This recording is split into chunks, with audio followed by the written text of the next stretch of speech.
Shri Krishna Chaitanya Thakur Nityananda Vrindavana Rasa Bhavane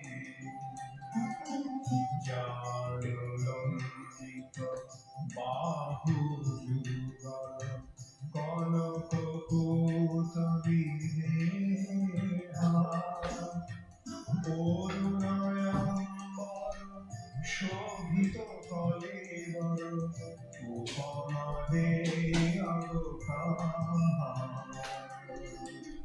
Janulambita Bahu Yugal Kanakapota Videha Orunayambara Shobhita Kalevar Upamade Agokaha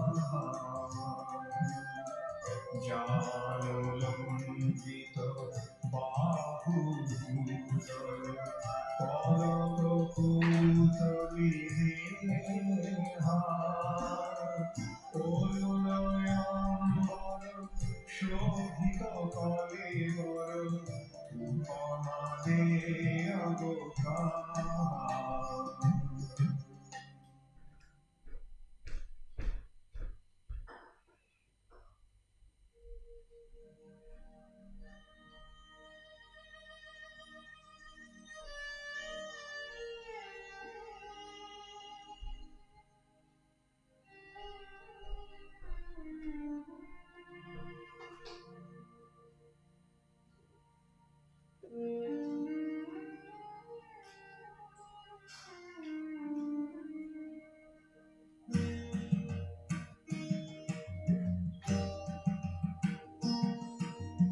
Krishna Kirtana Rama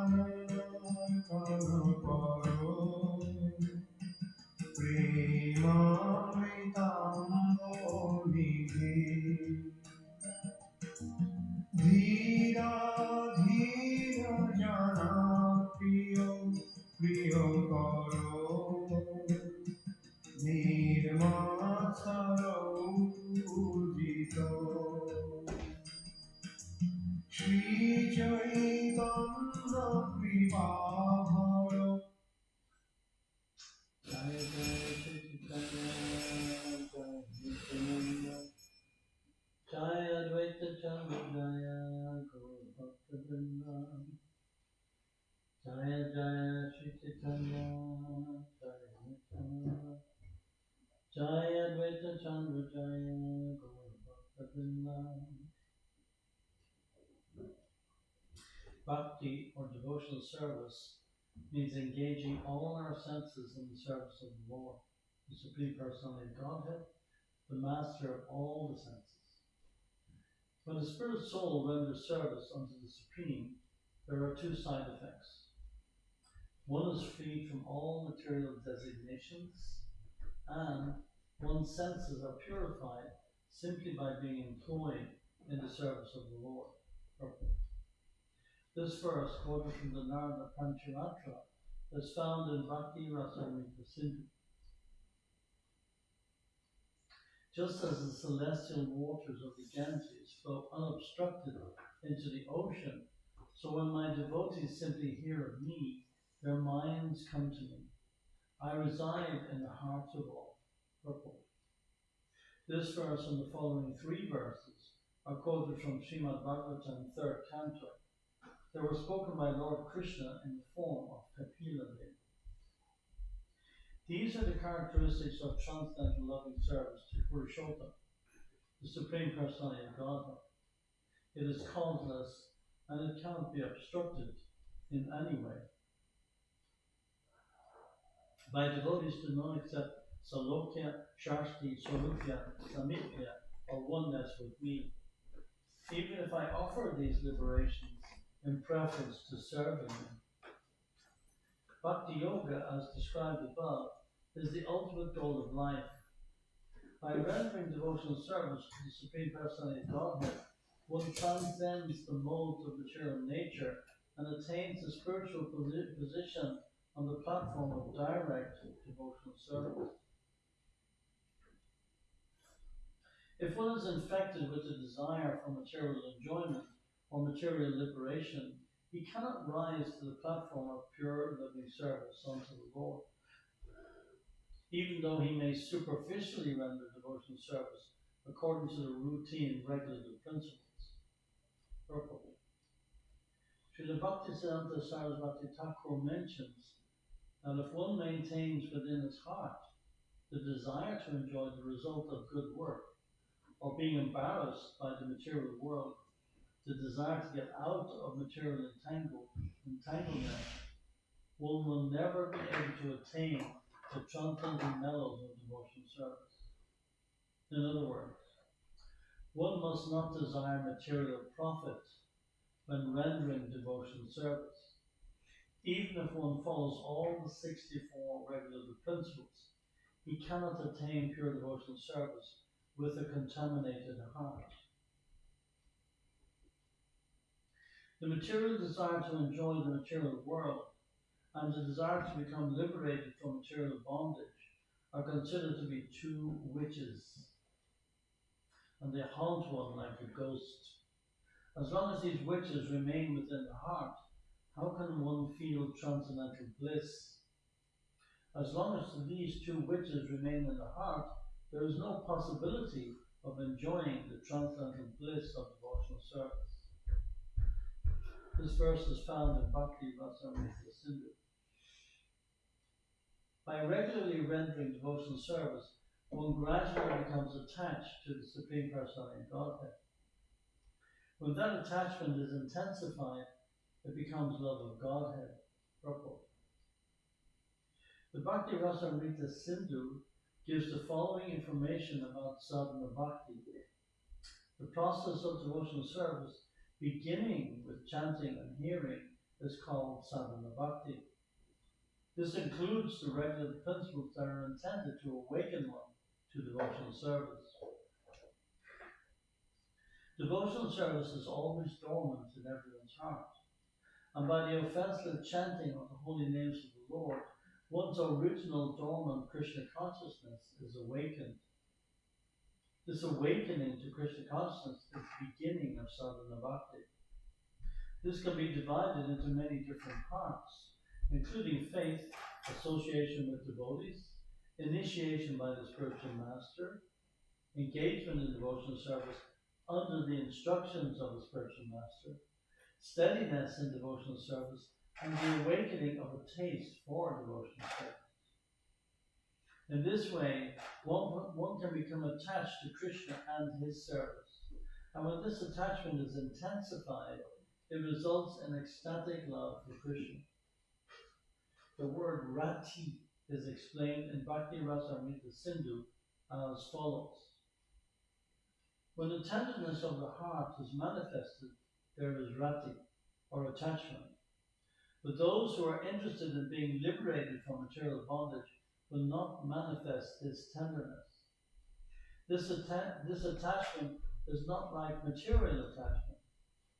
When one is free of material contamination, attachment for Krishna's service awakens and is called rati. In the material world, there is attachment for material enjoyment, but this is not rati. Transcendental rati can be awakened only on the platform of the spirit. Ecstatic love for Krishna, or prema, is described in Bhakti Rasamrita Sindhu as follows. When the heart is completely softened and devoid of all material desires, and when one's emotional feelings become very strong, one becomes very much attached to Krishna. Such purified emotion is known as pure love. The basic aspects of prema, when gradually increasing to different states, are affection, abhorrence, love, attachment, further attachment, ecstasy, and great ecstasy. In the Bhakti Rasamrita Sindhu, sneha, or affection, is described as follows. That aspect of prema, in which the melting of the heart for the lover is concentrated, is called sneha, or affection. The symptom of such affection is that the lover cannot for a moment remain without the association of the beloved. A description of mana can be found in Madhya Lila. Similarly, a description of pranaya is also there. As far as Rag is concerned, the Bhakti Rasamrita Sindhu states that stage at which affection for the beloved converts unhappiness into happiness is called Rag, or attachment. When one has such attachment for Krishna, he can give up his own life to satisfy his beloved Krishna. Anurag, Bhav, and Mahabhav are described in the 6th chapter of Madhya Lila, verse 13. The purport to that verse explains Adiruddha Mahabhav. The gradual development of prema may be compared to different states of sugar. First, there is the seed of the sugar cane, then sugar cane, and then the juice extracted from the cane. When this juice is boiled, it forms liquid molasses, then solid molasses, then sugar, candy, rock candy, and finally lozenges. All these stages combined are called staiva, or continuous love of Godhead in devotional service. In addition to these stages, there are vibhav and anubhav. Purport. Attachment for Krishna never wanes. It increases more and more as one attains different stages. All the stages together are called staiva, or continuous existence of ecstasy. The 9 forms of devotional service are Shravanam, Kirtanam, Vishnu Smaranam, Padasevanam, Archanam, Vandanam, Dasyam, Sakyam, Atma Nivedanam. When continuous love of Godhead is mixed with the processes of devotional service, it is called Vibhav, Anubhav, Satvik, and Vaivichari. The devotee thus enjoys a variety of transcendental bliss. In his Amrita Pravaha Bhasya, Srila Bhaktivinoda Thakur states that Anubhav can be divided into 13 categories: dancing, rolling on the ground, singing, yelling, jumping, making loud noises, yawning, heavy breathing, not caring for public opinion, discharging saliva, roaring laughter, unsteadiness, and hiccuping. These are the symptoms of anubhav. Thus, the transcendental mellows are experienced in different stages. Similarly, there are many other forms of expression that have been analytically studied by the Goswami.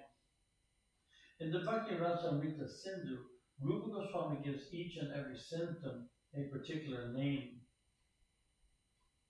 When the higher standard of ecstatic love is mixed with the symptoms of satvik and vyabhichari, the devotee relishes the transcendental bliss of loving Krishna in a variety of nectarian tastes. These tastes are like a combination of yogurt, sugar candy, ghee, black pepper, and camphor, and are as palatable as sweet nectar. According to the devotee, attachment falls within the 5 categories of Shantarati, Dasyarati, Sakyarati, Vatsalyarati, and Madhuryarati. These 5 categories arise from devotees' different attachments to the Supreme Personality of Godhead. The transcendental mellows derived from devotional service are also of 5 varieties. Santarati is described in Bhakti Rasamrita Sindhu as follows. When one is completely free from all doubts and material attachments, he attains a neutral position called Shanta. The Shantarati realization of Krishna is in the neutral stage between the conception of impersonalism and personalism. This means that one is not very strongly attached to the personal feature of the Lord. And the appreciation of the greatness of the Lord is called Shantarati. This is attachment not to the personal feature, but to the impersonal feature. Generally, one is in this stage attached to the Paramatma feature of the Supreme Personality of Godhead. Ishvara Sarvabhutanam Videshe Junatishtati Ramayan Sarvabhutani Yantra Rudrani Mayaya. The Supreme Lord is situated in everyone's heart, O Arjuna, and is directing the wanderings of all living entities who are seated as on a machine made of the material energy. Bhagavad Gita 1861.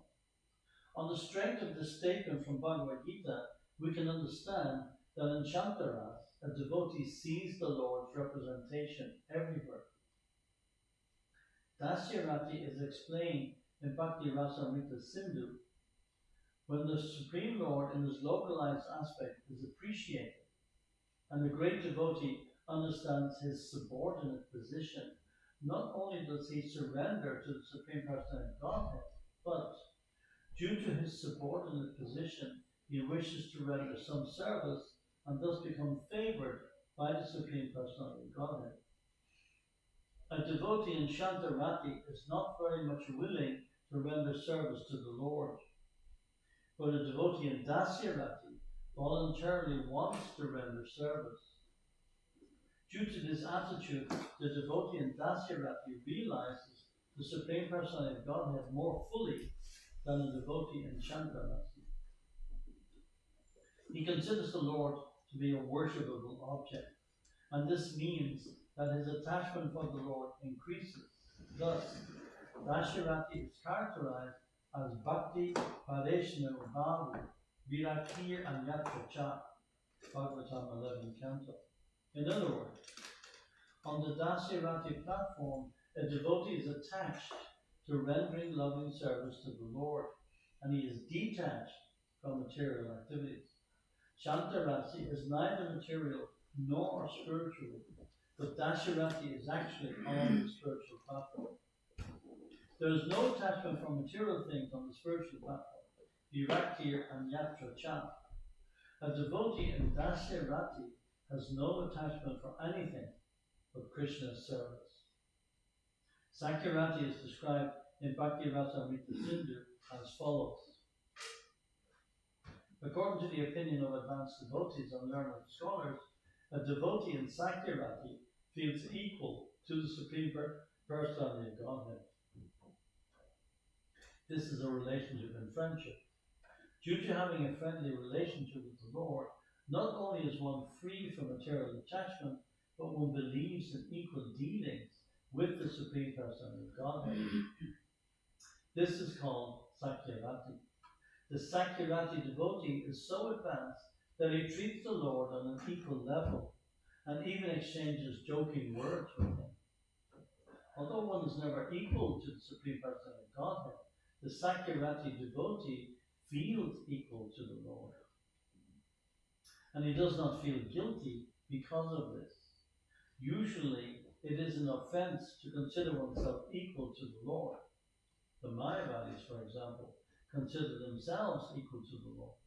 But such feelings entail bereavement because they are material.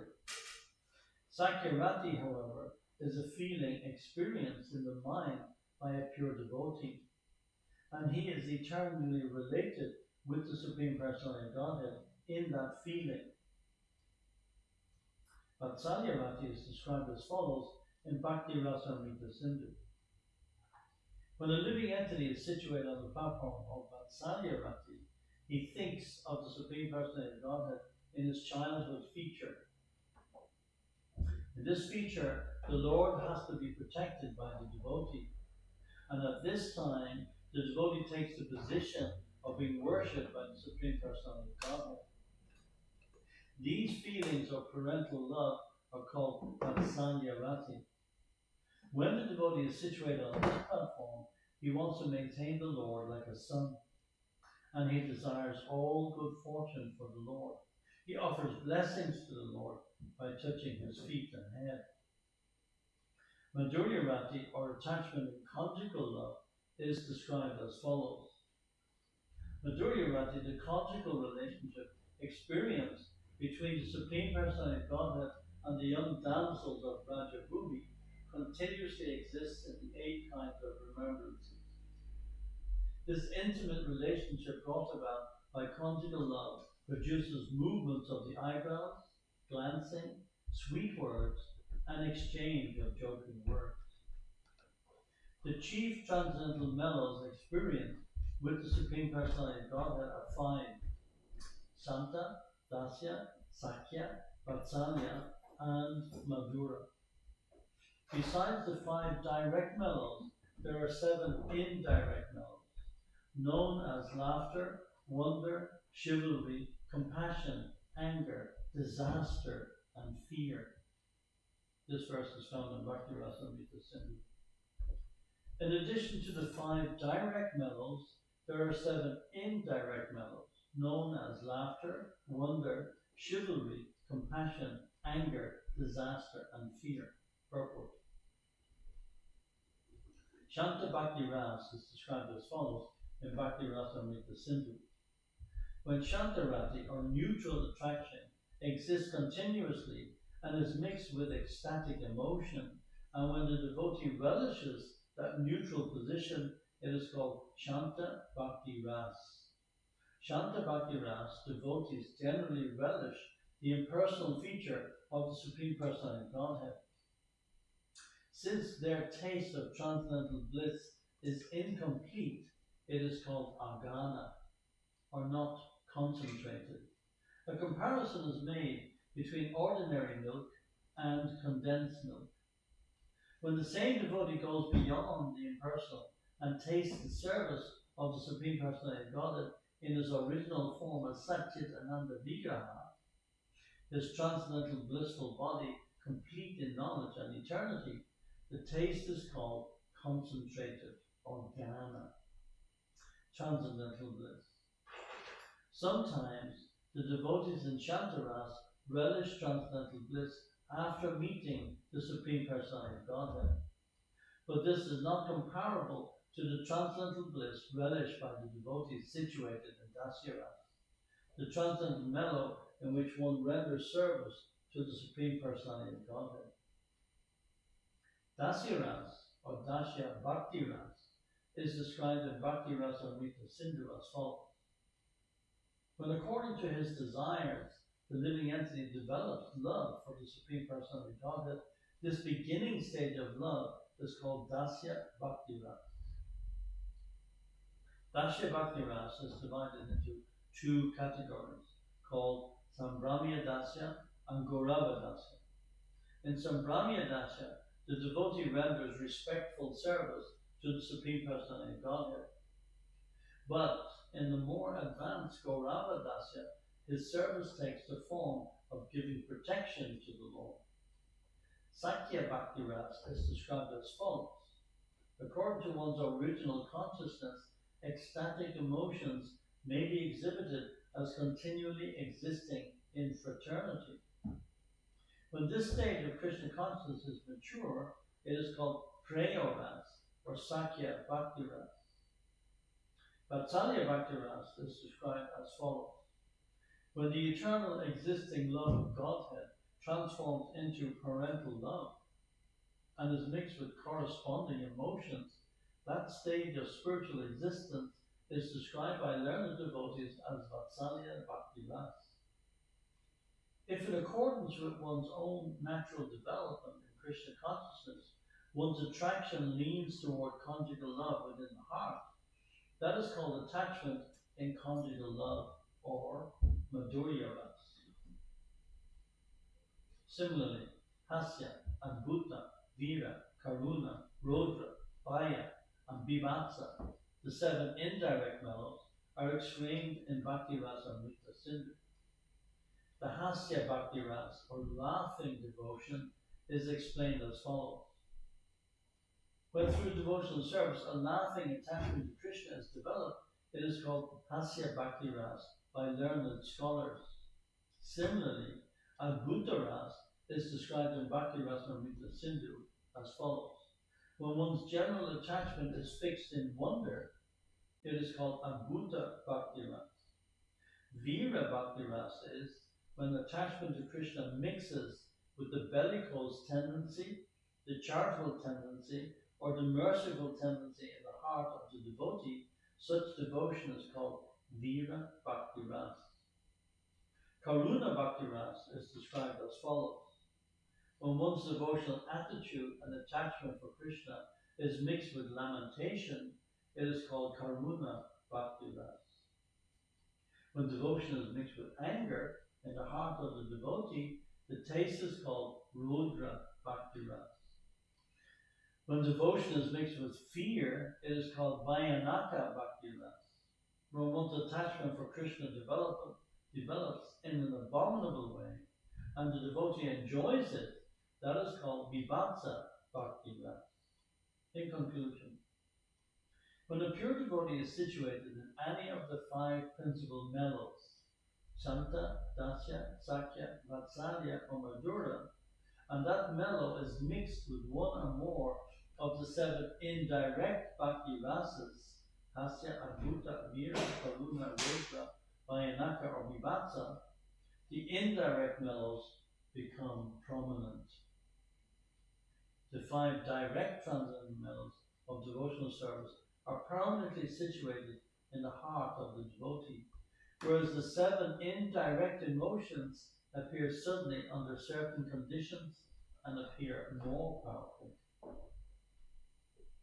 Examples of Shanta Bhaktas are the 9 Yogendras and the 4 Kumaras. Examples of devotees in Dasya Bhakti are innumerable, for such devotees exist everywhere. Purple. The 9 Yogendras are Kavi, Antariksha, Prabhuja, Pipalayana, Abhirhotra, Dravida, Dramila, Chamasya, and Karavanjana. The 4 Kumaras are Sanak, Sanandan, Sanat, and Sanatan. The servant devotees in Gokul are Raktaka, Chitraka, Patraka, and so on.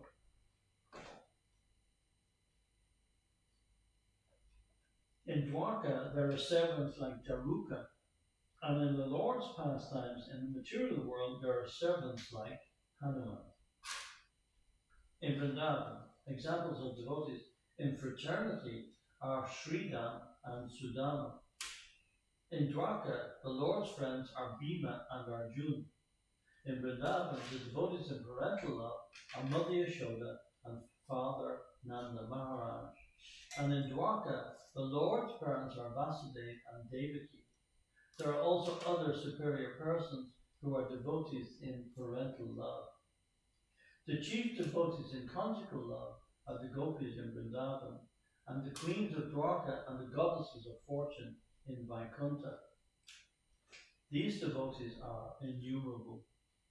Attachment for Krishna is divided into 2 categories.